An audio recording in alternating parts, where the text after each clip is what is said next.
All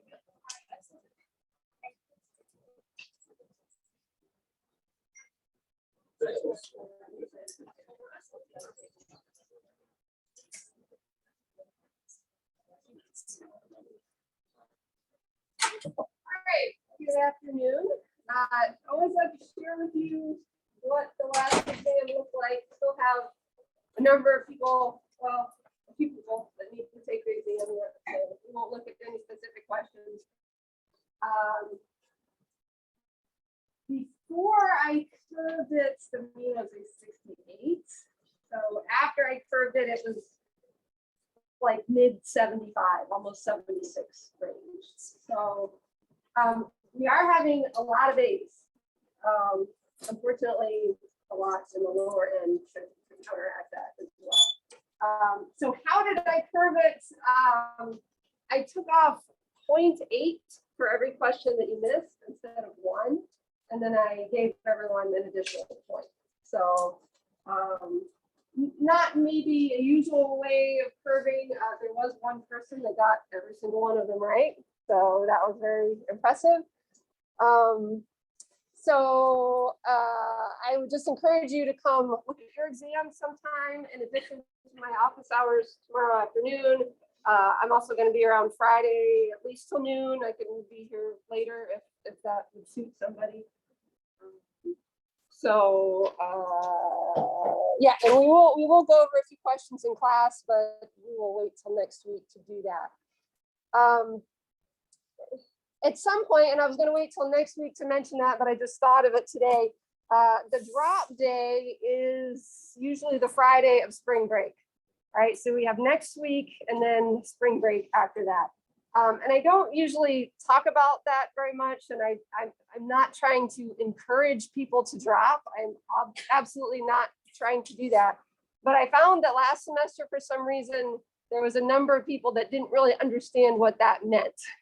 So if you want to drop this course so it doesn't show up on your transcript, you need to do that by the Friday of spring break. If you try to do it after that, it probably won't be approved unless you have some really significant life event that happened since the drop date. So, you know, if you decide the last week of class, oh, I think I'll drop this because I'm failing. No, you can't, they won't let you do that. Okay, and I would not approve that. So kind of take a hard look. I can help you run the numbers if you want. I will say that our next exam, students generally do better on. The material that we're getting into is a little bit just more cut and dry. It's not difficult to understand. You know, the antibiotics and the disinfectants and viruses, just it's not big processes that are hard to understand. So exam 3 usually goes a little better than exam 2. Exam 4 gets a little more difficult again because the immunology stuff is a little bit more complex. So keep in mind your homework. I haven't added your homework grades in. I usually don't do that to the very end, but that will give you a little buffer as well. Again, see me with individual questions. Okay. So where we left off last time, all right, we had started talking about viruses, which hopefully, probably all know a lot about viruses already, but hopefully I told you something that you didn't know. Thinking about the structure of viruses, how they always have some kind of nucleic acid. That nucleic acid is always protected by a proteinaceous cell layer that we call the capsid, sometimes as a membrane, which we call an envelope around that. We've looked at different replication cycles of bacteriophage. So that's probably the most difficult. I'll just back up a minute and look at that. That's probably the most complicated thing that we talk about, viruses, that lytic bacteria, replication cycle, and lysogenic. So remember with the lysogenic, the virus, and we're talking about bacteriophage here, viruses that infect bacteria, they will incorporate their, usually DNA, most bacteriophages are double-stranded DNA viruses. They will incorporate their DNA into the bacteria chromosome and then just hang out there. for generations. So that big bacteria cell is dividing over and over again. It copies that viral genome along with it. And it can sit there a really long time. It can eventually leave the chromosome and enter back into a lytic replication. And we call that process induction. Okay, so any phage that does lysogeny will also do a lytic cycle. And it's not always clear why it would do one replication cycle and why it would just do the other. Okay, so when we finished last year, we were starting to think about, well, okay, let's say we take a virus that infects, usually viruses are pretty specific, they only infect a certain kind of cell. What about viruses that infect animals? And by animals, I mean us, for the most part. That's what we're most interested in, or at least what I'm most interested in. It's basically the same. Both those replication cycles, pretty much the same. We're going to look at some ways that the virus is going to enter an animal cell as well. It's going to, the ways it's going to leave an animal cell. That's a little different, mostly because we don't have a cell wall. So there's some little different things that can happen there. All right, so 3 mechanisms of entry of animal viruses. And the first one here, direct penetration. This is what the bacteriophage use. So this is going to be, we'll say either naked or non-enveloped viruses only.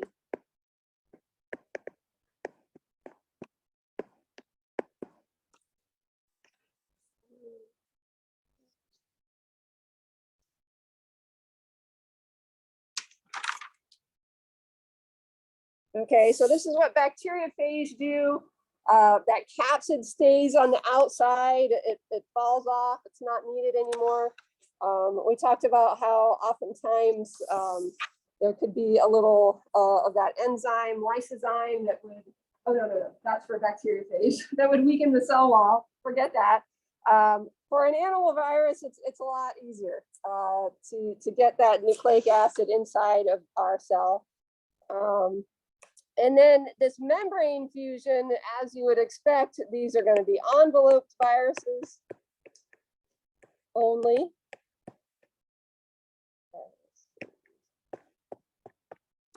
Okay, because you can see, like it says, membrane fusion, they will fuse their that envelope with our host cell membrane.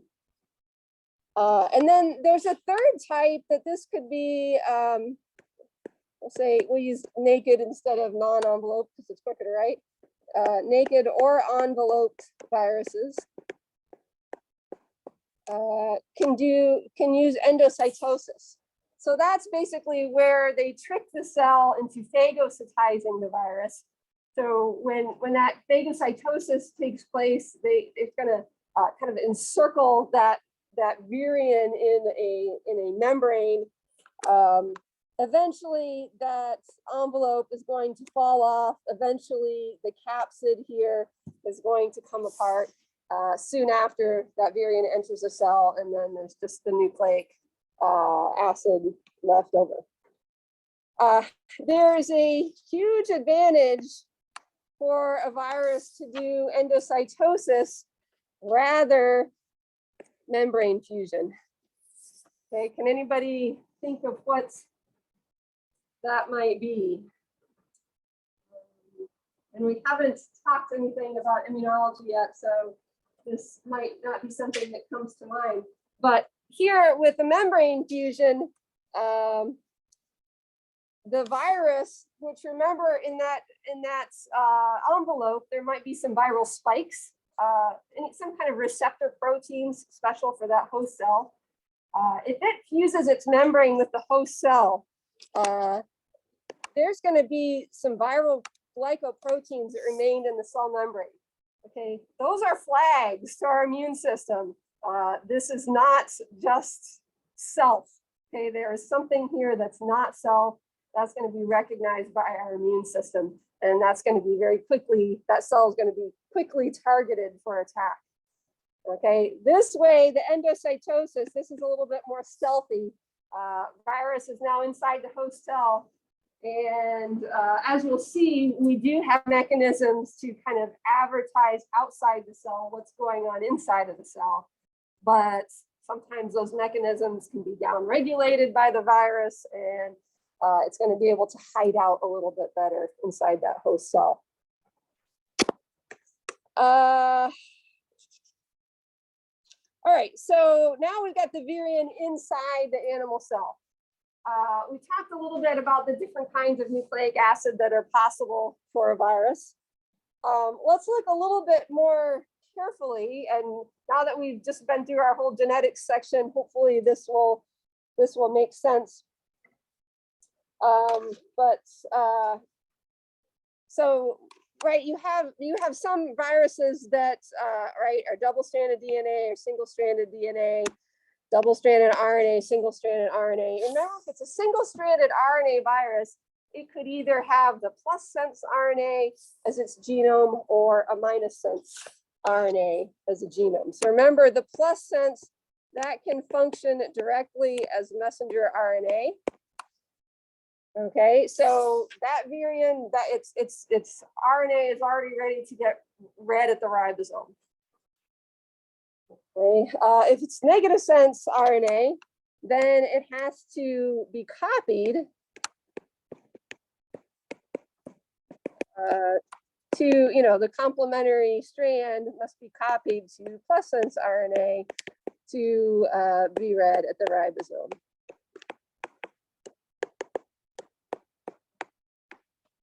Okay, so it has to make the complementary strand. Okay, and we'll look at a little bit more closely how that happens.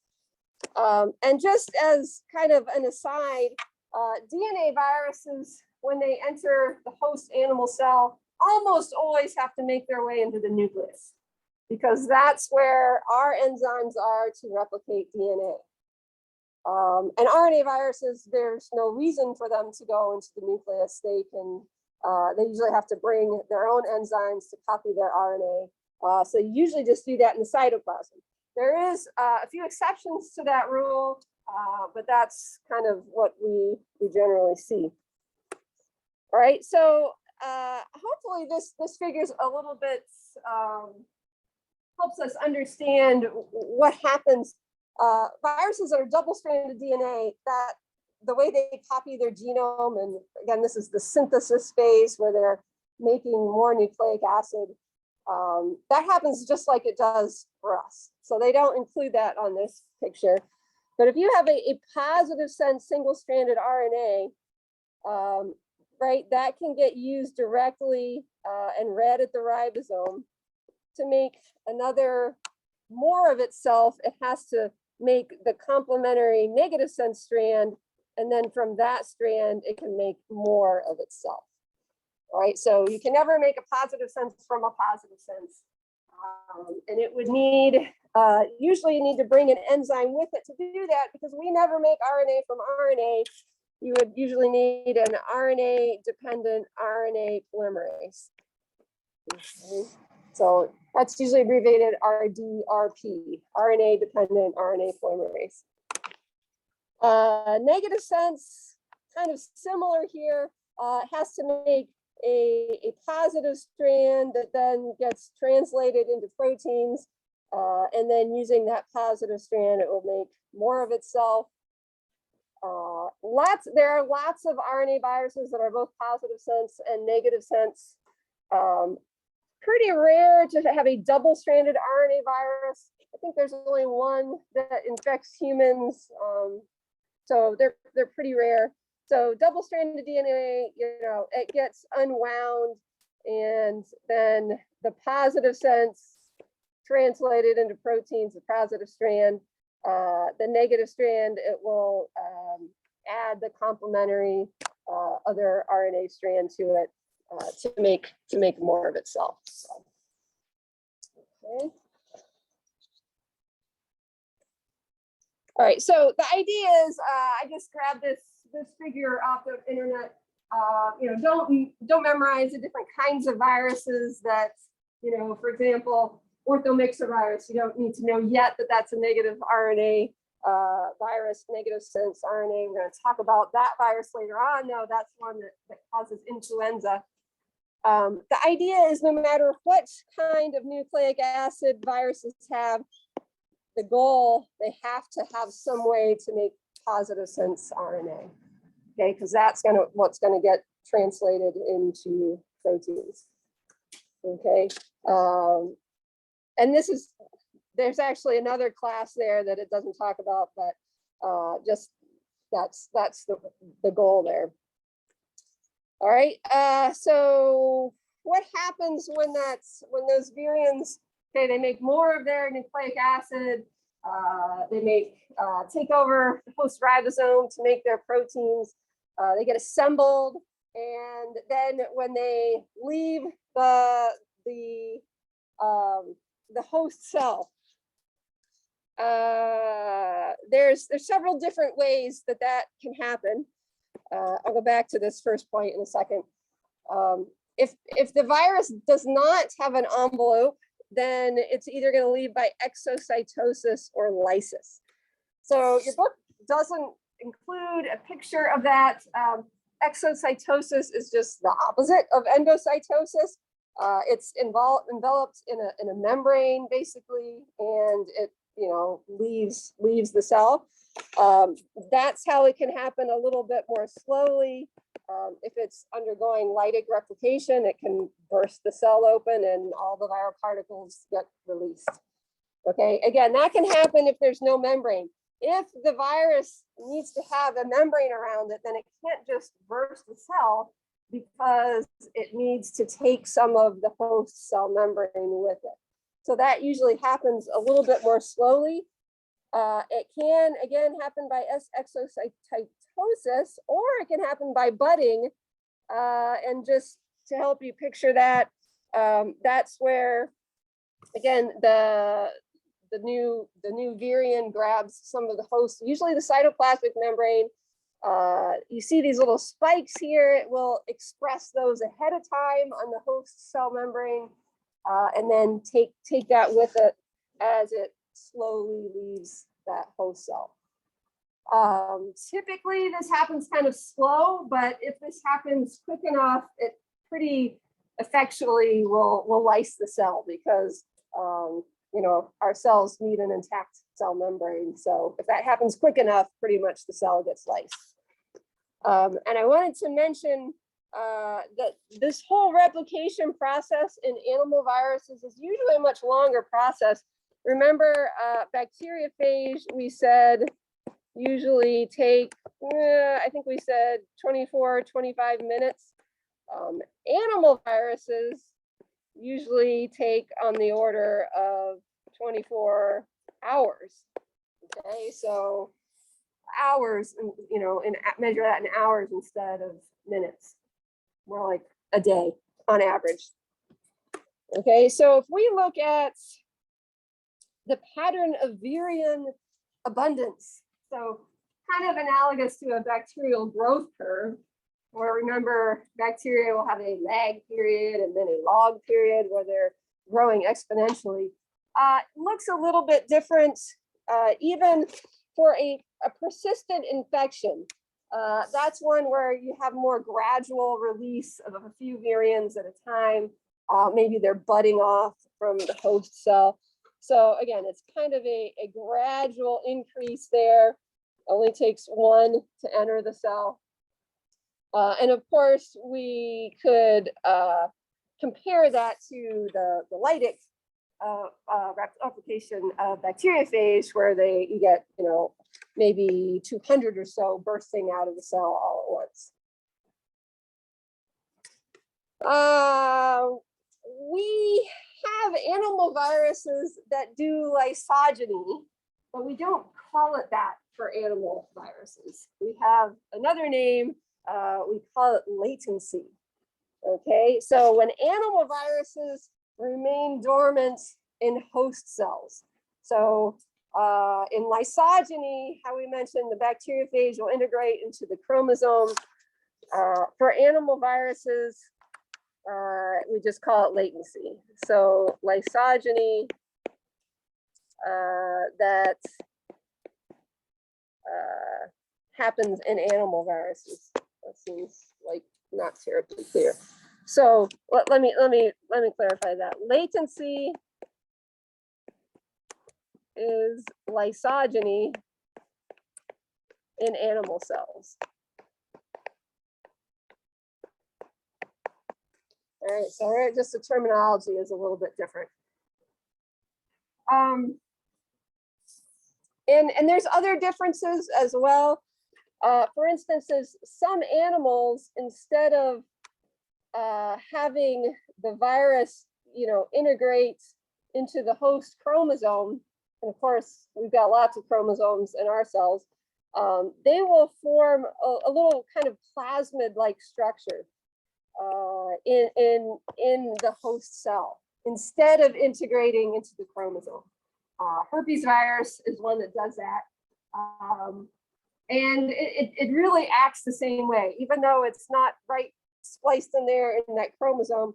I shouldn't have maybe drawn that chromosome circular. That doesn't make sense. Draw them like this, maybe pairs. Sorry. In an animal cell or a human cell. Even though it's not spliced right into those chromosomes, it still gets replicated every time the cell is replicated. And so it's basically the same thing.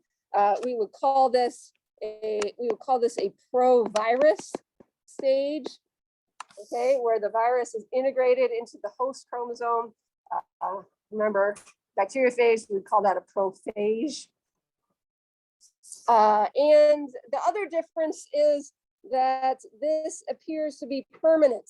Whether it's integrated into the chromosome or just as this like plasmid-like structure, we don't ever get induction. Okay, so no induction. Once it's there, we think it's there for good. So unfortunately, HIV is one virus that integrates into human chromosomes. Once it's there, we haven't figured out a way to get it out. Seems to be there for good. And so HIV is one virus that infects humans that can be latent for a number of years. Herpes virus, there's a huge family of herpes viruses that do the same thing.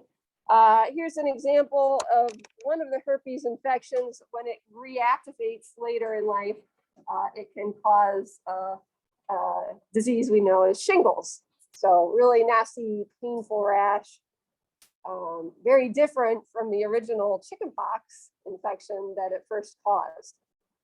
Right, so that's just an example of latency. All right, so I don't think I post that again. I already went through lysogeny, but again, it's basically the same. A few differences. Instead of prophage, we say provirus. No induction, doesn't ever come out and enter into the Lytic cycle. Okay. So what's left to talk about is what if we want to study viruses? How can we grow these up in the lab in order to study them? It's a little tricky, for sure. A lot more difficult than just growing bacteria, because remember, we grow bacteria on medium, just a collection of nutrients. Viruses need a live cell in order to reproduce themselves.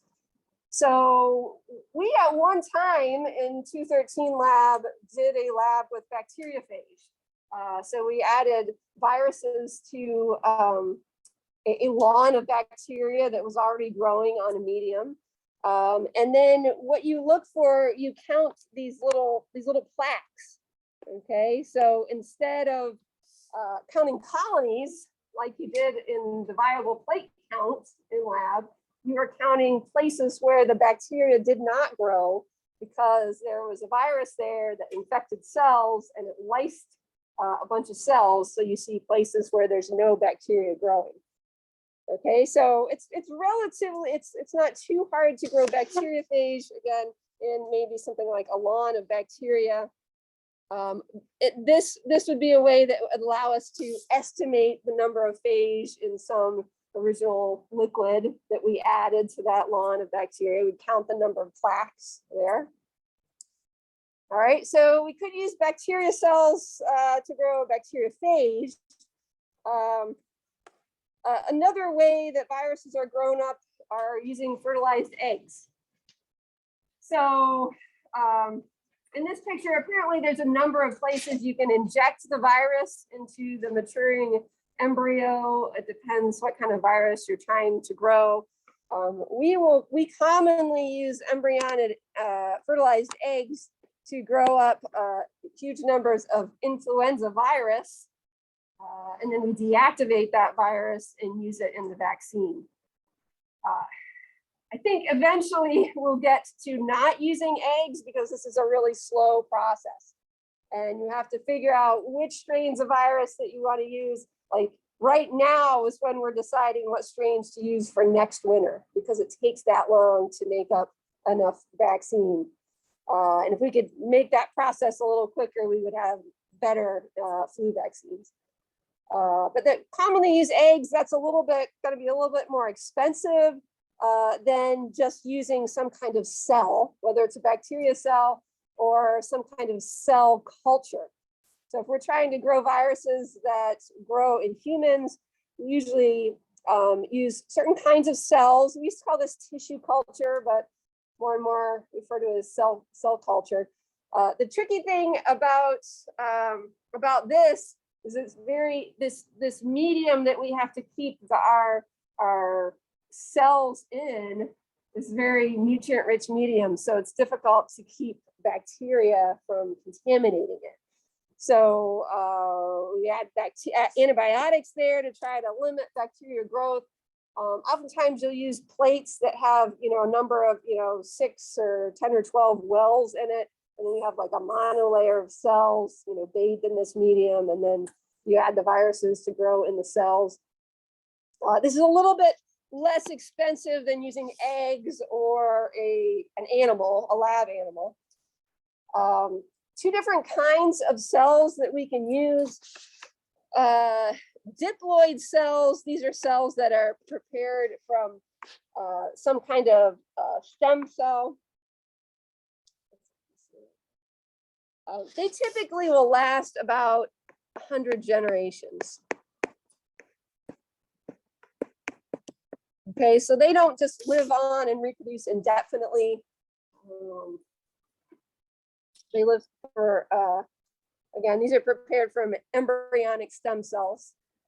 Also, sometimes we use what's called continuous culture, where we're using cancerous cells, a cell line that originated from a tumor.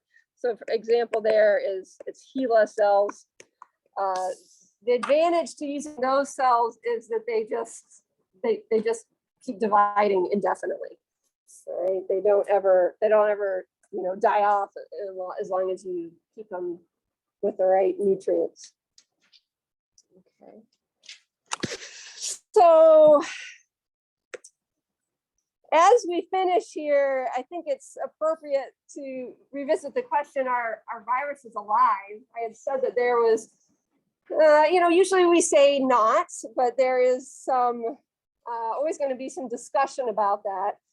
If you say, well, what are the criteria for an organism to be considered a living organism?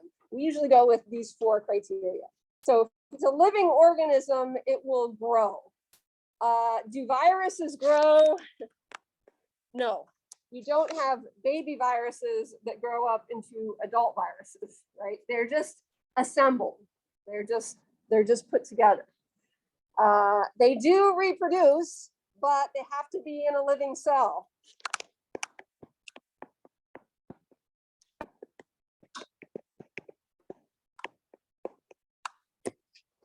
Now, there are some bacteria that can only reproduce in a living cell. So, okay. Are they responsive?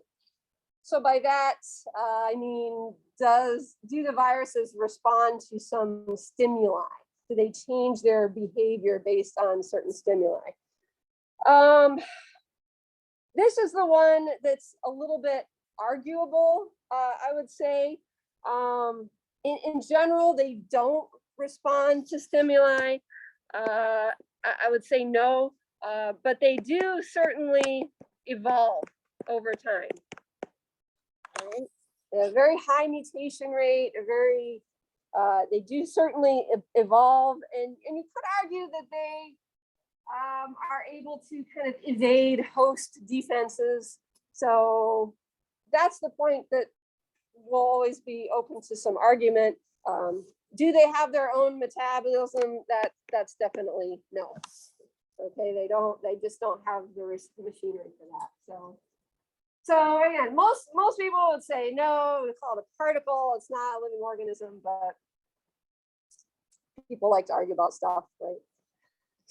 All right, so lastly, I want to turn our attention to another kind of really small particle that has the potential to cause disease. And these are, we call them prions. They were named by Stanley Prusiner in the early 1980s. He got a Nobel Prize in the late 90s for his work here.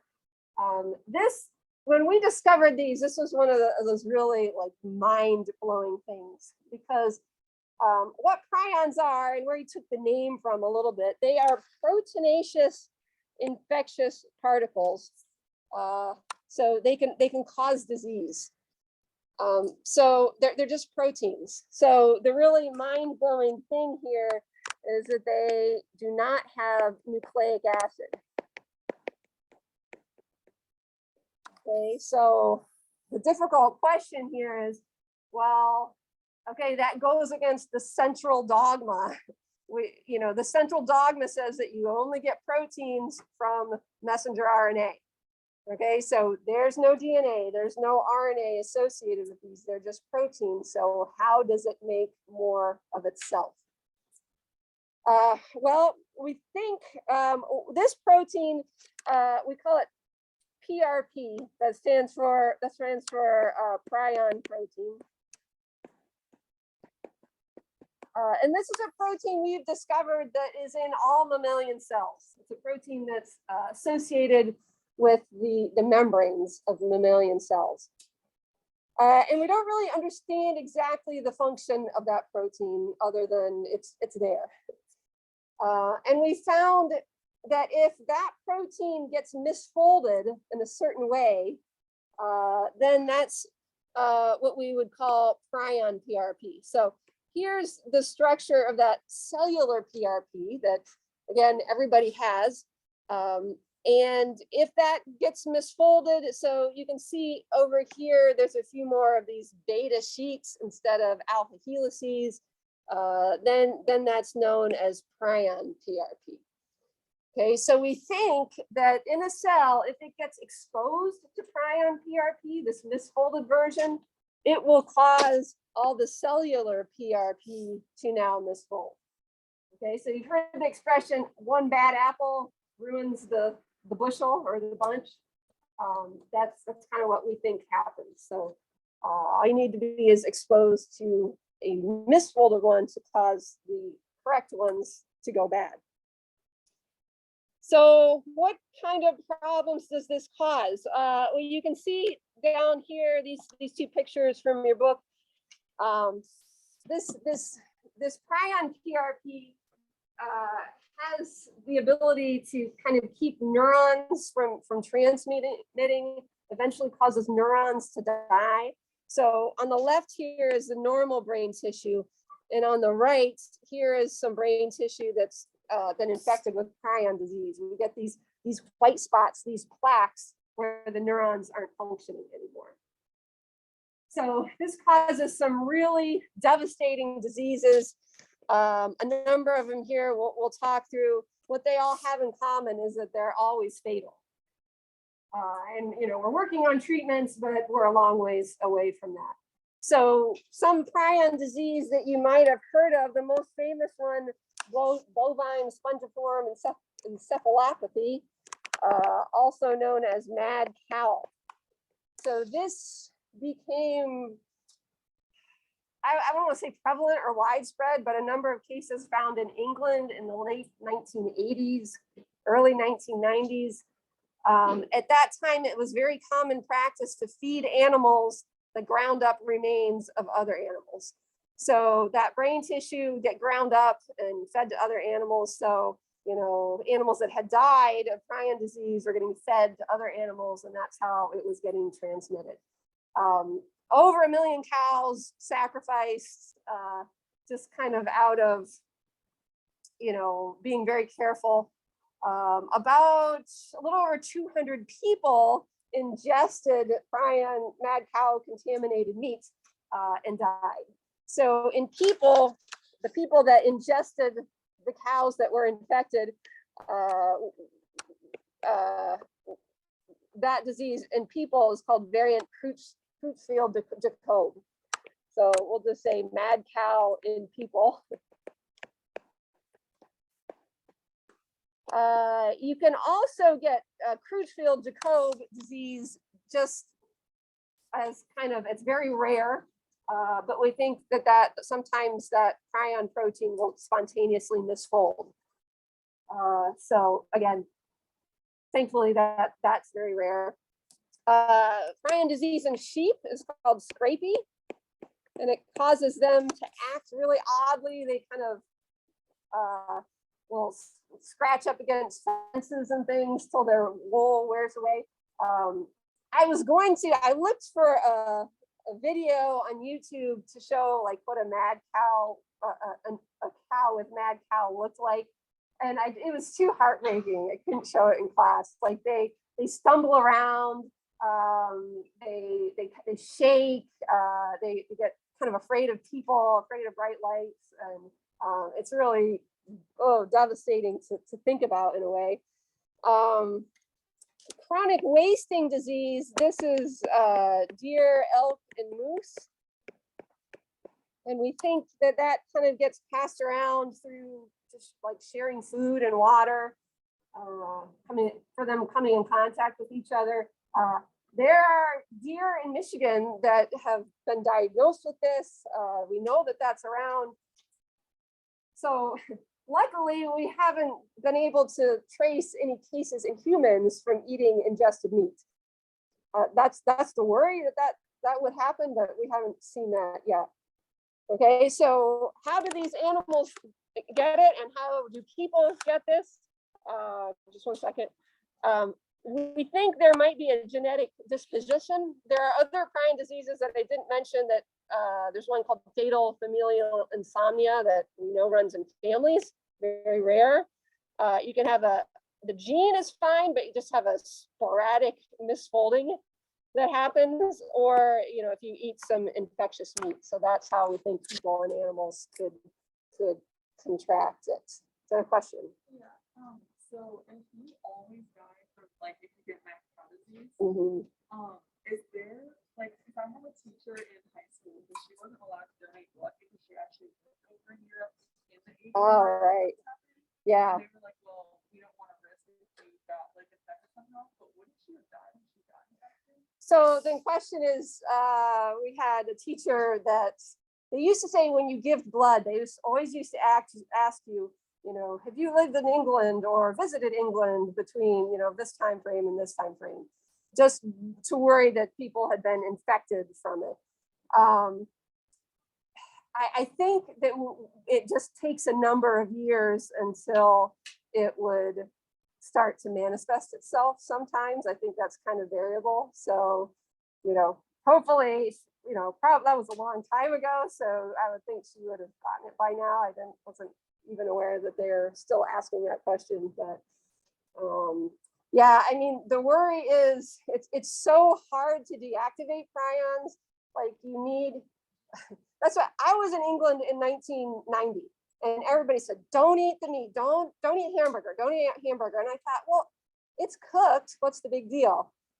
Just cooking doesn't deactivate prions. You have to cook them for like 4 hours at 900 degrees Fahrenheit to deactivate them. So they're very difficult to kill. The worry is that we'll operate on a patient with prion disease and not understand that, and then not properly, you know, disinfect the instruments and that could get passed on to somebody else. So yeah, I think it just, the quick answer is it doesn't always take effect right away. It could take a little bit of time. Yeah. So interesting topic. There was another form of kuru. We might have heard about tribal people in New Guinea. It was their practice out of respect for their loved ones that died. The respectful thing to do was to eat them. And the most respected thing of all, like, was to eat their brain. So they had this prion disease that was just, you know, getting passed on and on and on. So they have kind of been taught that you shouldn't do that, and now that disease has died off. But all right.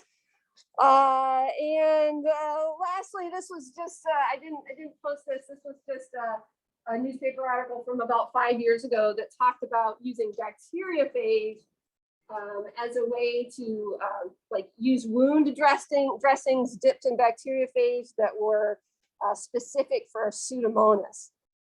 That's a genera of bacteria that burn victims often have a terrible time contracting these hospital-acquired Pseudomonas infections. So it was just kind of interesting that you can use bacteriophage, you know, and antibiotics don't always work, especially Pseudomonas is kind of resistant to a lot of antibiotics. So they had some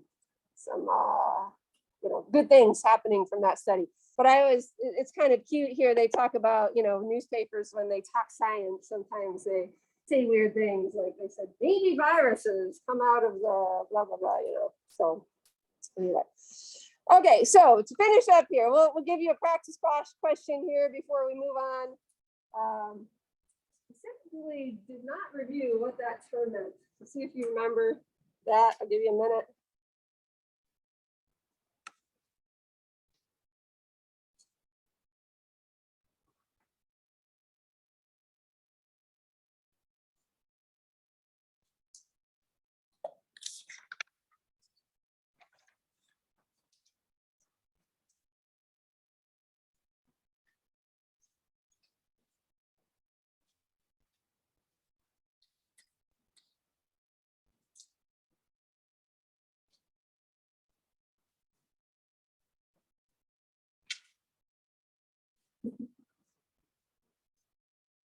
All right, let's see how you did. So that term, lysogenic conversion.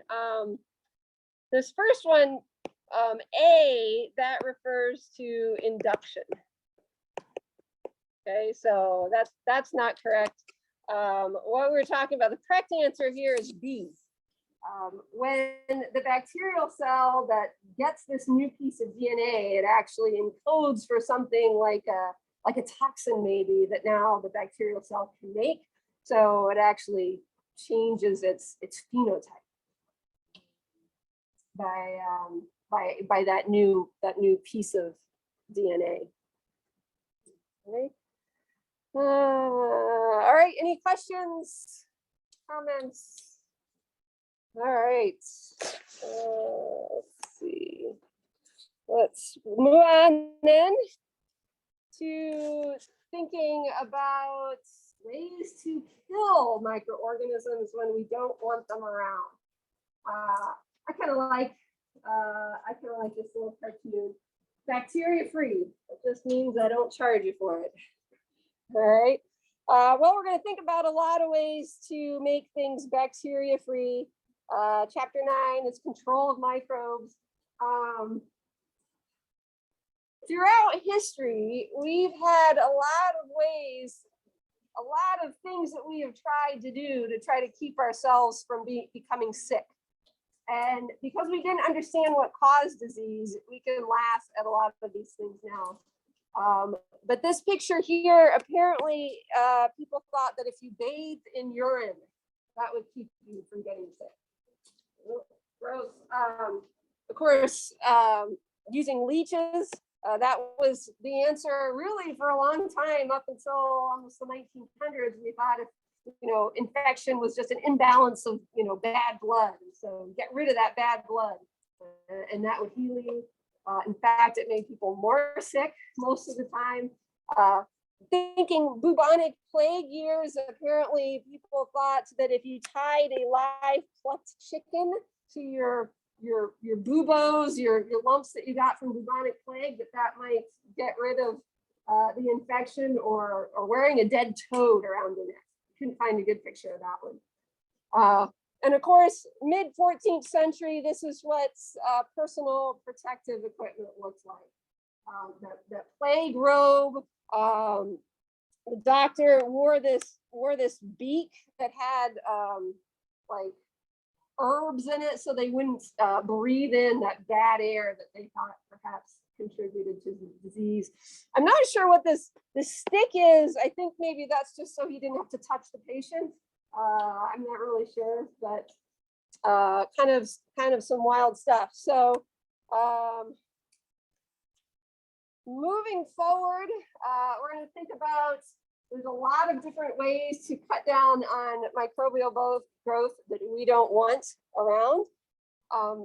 Honestly, I used to think this was really the most boring chapter that we covered, but I think when you're living through a pandemic, then you get a little bit more interested in thinking about, well, what's really necessary and maybe what's really not. So we're going to think about some differences, why we might use one method of getting rid of microbes, why we might use another. Depending on what we're trying to kill, that might affect what kind of methods that we use. This goes right along with what you did in lab. If you were in lab today, talking about heat to kill microbes, that's a big thing, as well as radiation. And then we're going to talk about a number of chemicals, kind of the good things and the bad things about using different chemicals in order to control microbial growth. All right, so we got to start with a few definitions. This is a nice table from your book that really, couldn't have said it better myself. So I thought, why not just talk through this a little bit? And I would probably put them in a different order, but they put them alphabetical. That's okay. The difference between antisepsis and disinfection. Two things, they sound an awful lot alike. You probably use those terms interchangeably. But something that is an antisepsis, or you could say a chemical that's an antiseptic, that by definition is going to be used on living tissue. All right, so antibacterial soaps, maybe, or acne medicine. Okay, that's going to be an antiseptic measure. A disinfectant then is designed to be used on non-living tissue. All right, so generally a disinfectant might be a little bit more stronger. You don't have to worry about whether it's safe to put on our skin or not. So things like the ethanol that you spray in lab to cut down on microbial numbers on your lab bench, that's a disinfectant. Bleach, common disinfectant. This term asepsis, of course, we use that in lab. We talk about our aseptic technique. These are things that we try to do to cut down on contamination. So if your environment is aseptic, then you've done some things to try to make sure that there's no bacteria or other microbe growing that you didn't want there. These are two suffixes that you will understand. Either if a word has "side" or "cytal" at the end of it, that means it kills. Okay, so something that's bactericidal kills bacteria, or if it's a fungicide, it's targeted, it's going to kill fungi. And compare that to stasis or static, that suffix. If something's bacterial static, it's just going to keep the bacteria from growing. Sometimes that's good enough. Some of our antibiotics are bacterial static, and then that's good enough to kind of give our immune system the time to kind of catch up. A good example of a bacterial static measure would be, putting your food and your leftovers in the refrigerator, right? That cold temperature doesn't kill bacteria, just keeps them from multiplying, and it's going to keep your food fresh for longer. Then these two terms, sanitation and sterilization, anything that's a sanitation is going to cut down on microbial numbers. And oftentimes we use that term, especially when we are referring to some maybe public health setting. If you've ever worked maybe in a concession stand or a restaurant, it wasn't just enough to wash the dishes. You had to go a step further, a sanitizing step, to maybe dip the dishes in some dilute bleach solution and then let it air dry. Okay, so you know, just a little higher standards when you're fixing food for a lot of different people. And then a sterilization is when you are killing any kind of microbial, all microbial life on some kind of object or surface, even spores. Okay, so that's a very tough bar to reach to kill everything. When we spray our ethanol down on the bench, that doesn't kill everything. It reduces numbers. It's a sanitation. It doesn't kill everything. Pasteurization, we're going to talk about that a little bit more. That's considered a sanitation. That's when we heat up things like milk or apple juice to try to, again, reduce microbial numbers. Okay, typically when we pasteurize, that's going to be a sanitation and not a sterilization. Depends on the method you use though. All right, so as we move forward, sometimes we're able to kind of talk about how that mechanism actually kills the microbes. Sometimes we don't really know. Sometimes it kind of does everything, but two basic mechanisms, whatever that treatment is, whether it's chemical or physical, it may alter cell membranes and cell walls.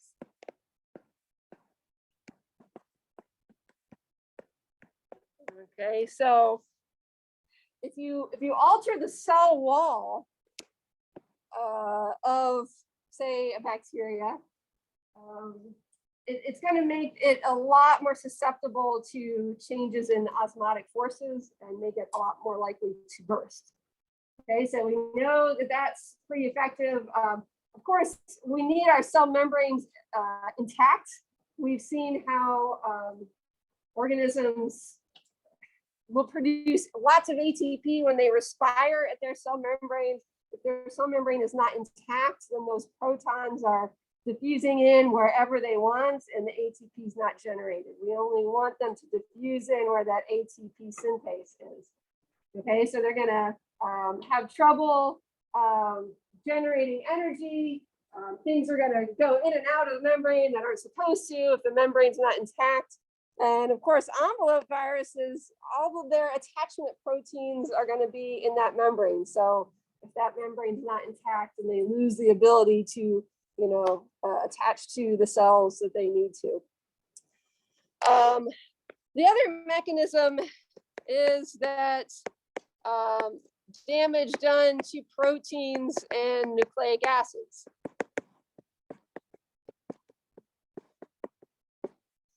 Okay, well, proteins have to be, you know, arranged into a very particular shape. There's lots of bonding that makes that happen. So if the shape is altered, then often the protein's not going to function.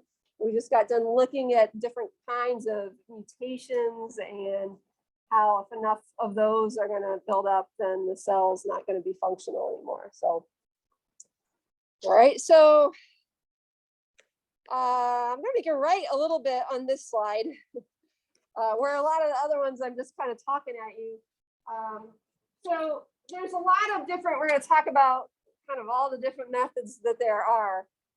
But when you're trying to clean a particular object or a particular surface, you have a lot of choices.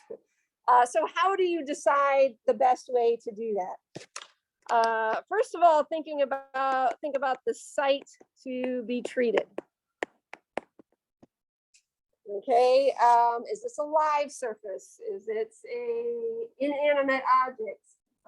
Is it a surface that's porous? Is it okay if it gets stained, or you're not worried about that? So first and foremost, think about where you're trying to clean. Think about what kind of exposure time is possible. A lot of chemicals need a certain exposure time to do work and And I know that at home, I'm guilty of spraying on some bleach and then wiping it right off. If you read the directions, they usually say, let it sit on there for 30 seconds or let it sit on there for a minute. Okay, so with certain kinds of radiation, you need exposure time. Is that feasible? Think about the concentration of the chemical. Usually, if it's less concentrated, it's not going to work as well. There are some exceptions to that, though.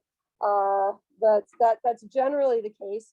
But if it's more dilute, it's going to be cheaper, which is always something we like to take into account. Are the cells that you're trying to kill, are they actively growing? Cells that are in that log phase are always going to be more susceptible to many different kinds of different treatments. Okay. What's the temperature? Sure. So in this figure 9.3, they're not very specific about where they're testing here, about what kind of cells it is or what kind of disinfectant they're using.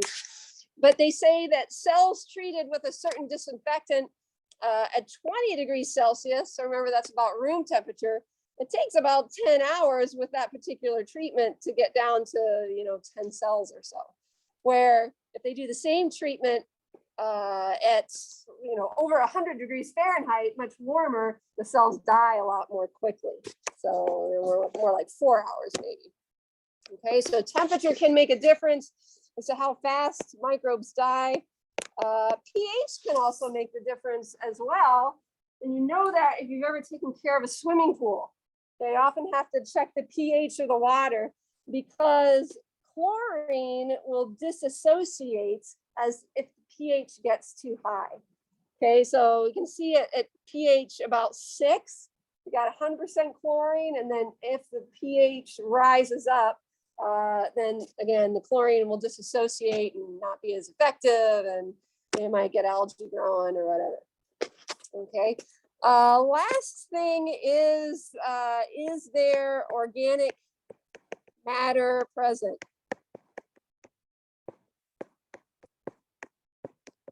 So what do I mean by organic matter? Things like dirt, feces, vomit, blood, pus. Okay, that's organic matter. So a lot of our chemical disinfectants, they don't penetrate very well through organic matter. So the temptation is you got a mess to clean up. You hit it with some bleach, you mop it up, and then you walk away. You really need to clean it first and then disinfect it. The bleach probably didn't do a lot of good when all that organic matter was still present. Another example that always comes to my mind, a few years back, I was on a mission trip in an underdeveloped country, and we were working outside with our hands all the time. And then when it was time to eat, we'd all pass around the hand sanitizer, and then we would eat. Okay, hand sanitizer doesn't work very well when your hands are dirty. So, our hands were very dirty. We didn't really have any other choice because, the water, you couldn't trust the water to wash your hands with water. But I just think we should have used some kind of towelette or something to clean our hands first and then disinfected them. And maybe half of us wouldn't have gotten sick. So that's something that is easy to forget about. All right. The other thing to think about is, well, what are we trying to kill? I hope that you look at this figure and think, wow, I know what all those things are now. Like we've really talked about a lot of different kinds of microbes. And I wouldn't say memorize this order, the order of this list. But you think about the kinds of microbes that are hardest to kill. We just talked about prions. To kill prions with heat, for example, and I mentioned this just so you kind of appreciate it, 900 degrees Fahrenheit for 4 hours. Okay, that's like 480 degrees Celsius. That's way above the boiling point of water. That's a really hot oven, and you got to leave whatever the instrument in there a really long time to deactivate those proteins. So they are really hard to kill. Way harder than bacterial endospores. Bacterial endospores are pretty hardy as well. Takes, you know, pretty long heat treatment as well, but those are pretty hard as well. This cysts of Cryptosporidium. So we talked about how protozoa can make this kind of resting stage called a cyst. And Cryptosporidium are a kind of protozoa that often are found in water. So even, you know, you go to some remote location, don't drink the water in the stream, it looks clear, but there could be Cryptosporidium in there and give you a bad case of diarrhea.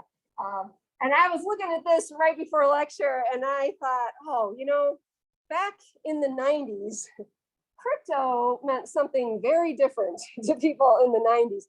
There was the largest case of a water treatment plant getting contaminated was in Milwaukee, Wisconsin. 400,000 people got sick from Cryptosporidium. So if you think about, you know, in a town, 400,000 people having diarrhea all at once, like that must have been really nasty. So again, this was 1993. They didn't really understand for a long time what went wrong at the water treatment plant. Human error, perhaps, you know, some agricultural runoff, but kind of nasty to think about. Those cysts, Cryptosporidium cysts, are not affected by chlorine. Okay, so they're pretty hardy. So it somehow got through the water treatment plant. Hopefully, you know, I have to read more about that. Hopefully they figured out exactly what went wrong so that doesn't happen anywhere else. But the splash pads that you see, you know, the kids are playing with in the water, they actually, that water is not cleaned by chlorine because, again, the chlorine doesn't do a good job of reliably killing protozoan cysts. They usually have ultraviolet lamps shining on the water to clean it, just to make sure, you know, some kid with a dirty diaper doesn't infect a lot of other people. But I digress a little bit. Mycobacteria, remember they have that acid-fast cell wall, mycolic acid, really difficult for disinfectants to penetrate through it very well. So they're very hardy as well.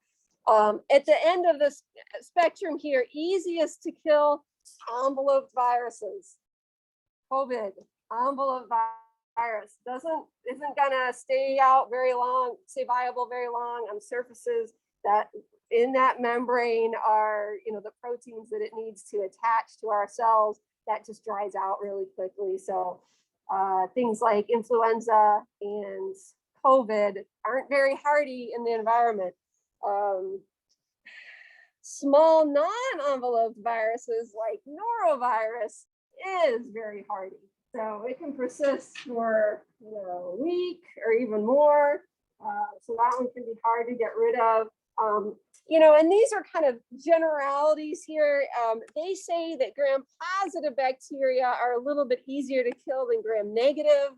That kind of surprised me. One reason they might put it that way is because that gram-positive, lots of peptidoglycan and the gram-positive cell wall, apparently that peptidoglycan layer will absorb disinfectants really easily. So at least with chemical disinfectants, maybe they're a little bit harder to kill. But okay, so you know the top and bottom here, and that's a reasonable thing. All right, so these are the different methods that we're going to go through here. We're going to start with some physical methods, spending the most time on heat and radiation. Just kind of defining the other ones a little bit, showing you some examples. On the chemical side, I did, I don't know, is aldehydes on your list or did I add that later? Okay. I thought, we got a little extra time, I'll add that back in. I kept it out before, but just kind of, again, a smattering. We're not covering every single one that the book does. We're gonna decide to focus on the ones that are used the most. Okay, so that's kind of just where we're going with that. All right, so if you were in lab today already, or you're going after this, you'll get a little exposure to using heat and some applications of that. Heat, it's really the ideal way if it's possible to use it. Not everything can we use heat on and it's still good for what we want to use it for. But it pretty much does everything. It denatures proteins, it can mutate DNA, it's going to interfere with membranes and cell walls, pretty much does everything. So one way that we will measure, and in lab this week, we're trying to do this, we're trying to measure an organism's tolerance to heat. One measure of that is the thermal death time. Okay, so your experiment in lab today, we were trying to determine, that's one of the things we're trying to determine, the thermal death time. And that's just the shortest time it takes to kill an organism at a given temperature. All right, so we expose a broth culture to a particular temperature of water bath. And every so often we would take out an aliquot and we're going to incubate that plate and next time see if anything grows. If nothing grows, then it must have died by exposure to that heat. So I made up some sample data here. Again, 3 different organisms. We're looking to see, whether it's alive after, a certain time of exposure or not. So what would be the thermal death time for E. coli at 65 degrees Celsius? It's the shortest time that kills. So for E. coli, it would be 4 minutes. That would be the thermal death time at 65. Same thing for Staph aureus, where Bacillus subtilis, thermal death time, best we could say, would be greater than 10 minutes. Okay, Bacillus, you remember, is a spore former, so that's not too surprising. The vegetative cells would be killed, most likely, but if there were spores in that medium that we inoculated onto that plate, they will survive that and then live to germinate when we put them in the incubator. The other thing that we could mention or that we could measure is the thermal death point. So a similar measure, but we're just changing the variables around here. We're keeping the time constant and now varying the temperature that we expose our organisms to. So it's the lowest temperature that kills an organism at a given time. And most often that time is designated as 10 minutes. So again, some sample data. We've exposed our organisms at lots of different temperatures, all pretty hot. Remember, body temperature is 37 degrees Celsius, and these are all considered mesophiles. Oftentimes, they can survive some short exposures. But at 10 minutes here, it looks like E. coli thermal death point is 60. That's the lowest temperature that kills. I made this up. Staph aureus here, 65. And again, Bacillus, because it's a spore former, usually would survive longer. So, sometimes in lab we have trouble, our Bacillus is not sporulating or whatever, but hopefully we see that some difference in that survives at higher temps. All right, so we like to use moist heat because it just penetrates a lot more quickly. So as long as whatever we're trying to reduce microbial numbers on, as long as it can get wet, then this is going to be ideal. That's going to be our first choice. The first thing you might think of is, hey, put it in boiling water. You want to sterilize your pacifier or whatever, throw it in some boiling water. boiling, if you look this up, and this surprised me when I first read it, is considered either a disinfection or a sanitation, not a sterilization, because when it takes apparently more like half an hour to kill endospores in boiling water. So kind of by definition, to be a sterilant, it has to kill those spores in a kind of a reasonable period of time. So usually they consider about 10 minutes. So, you know, definitely will kill vegetative cells within 10 minutes, but usually spores. Pasteurization, like I said before, is also considered a sanitation. It's reducing microbial numbers, and ideally we are kind of heating it up just enough to kill the ones that we care about, the ones that are disease causing, the pathogens. So we started pasteurizing in this country kind of early 1900s. Michigan was the first state to require milk to be pasteurized, and that wasn't until like 1941.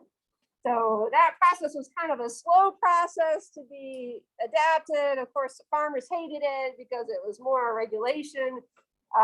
But milk is a really rich medium that really quickly becomes contaminated, and it is home to a host of pathogens that will make us ill, especially Mycobacterium bovis, which is kind of TB in cows. It gives a little milder form of TB in us when we ingest that milk. So a really common way worldwide that people have foodborne illness through unpasteurized milk. The most common way that we pasteurize milk in this country is flash pasteurization. Okay, so parameters there, we heat the milk up. And I haven't ever actually been somewhere where they do this, but I think they kind of pump the milk through pipes, and then, you know, the pipes are brought up to temperature. 72 degrees Celsius, really quick, 15 seconds, you bring it up to that temperature, and that's all it takes. So again, not sterilizing, this is well below boiling, but hot enough to kill most anything that would cause disease. Thermophiles would survive, but thermophiles aren't going to make us sick, so we're not worried about that. In other countries, it's a little bit more common to actually, and I'm not really sure the difference between 135 for 1 second or 140 for 1 second. It seemed like really close to me. But overseas in Europe, it's really common to pasteurize this way, where it's actually sterilizing. So that way they can actually put their milk out at room temperature, and it stays fresh for months and months. Okay, so yes, we wanted to kill the pathogens. We also want to increase the shelf life of milk. Okay, we do not sterilize milk in this country very commonly because it changes the flavor, and so that just hasn't caught on in this country. Even flash pasteurization, there's one of the vitamins, I think it's B12, that it kind of lowers that vitamin content a little bit. Because our cows are very healthy in this country, a healthy cow produces more milk. Raw milk is pretty safe to drink, but you know, just to protect like pregnant women and immunocompromised women. Sorry, anybody that's immunized, we want to keep pasteurizing our milk. The one other thing I want to say as we close here, if you're one of those people that throws your milk away as soon as it's past the date, I would say don't worry about that. Like, relax a little bit. We have done tests on milk when I taught another course for a while, just to test, you know, microbial numbers. Milk can be chunky and it's still not going to make you sick. It might taste gross, but it takes really quite a long time to make it, you know, be old enough that it would make you sick. So, you know, go a few days over. You could go even a week over, and it might start to smell a little funny, but it probably wouldn't make you sick. So there's something to talk about at the dinner table. Let's say Wednesday. Okay, have a good weekend and we'll pick up there next week.